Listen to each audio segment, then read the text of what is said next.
Oke. Untuk menekan laju inflasi khususnya pada kenaikan harga beras, pemerintah Provinsi Sumsel bakal melakukan MOU dengan Bulog Sumsel dan Babel untuk penyediaan beras Bulog SPHP atau stabilisasi pasokan dan harga pangan.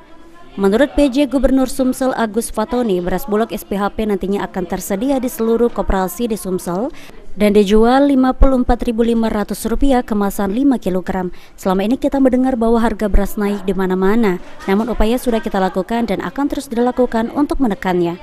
Untuk itu, Pemprov Sumatera Selatan akan melakukan kerjasama dengan Bulog agar ketersediaan beras SPHP di berbagai tempat terjamin, sehingga beras sampai ke masyarakat dan mereka terbantu dengan beras SPHP yang merupakan beras dengan harga murah kualitas premium.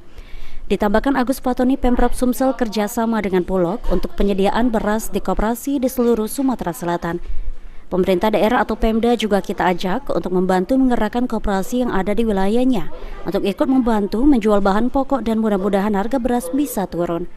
Ada toko kepo kemarin sudah dilaunching. Toko kepo itu kebutuhan pokok, toko kebutuhan pokok.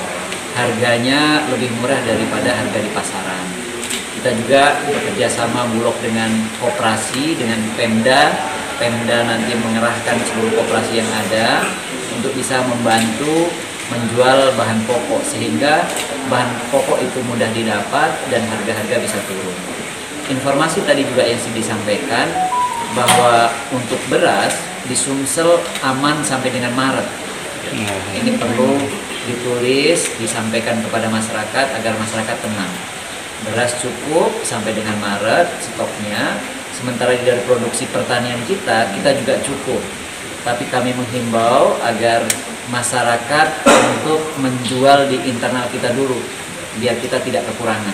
Dari sisi produksi kita cukup, kalau dijual di dalam kita sendiri. Nah, maka ini yang akan. Aji Delia, PAL TV.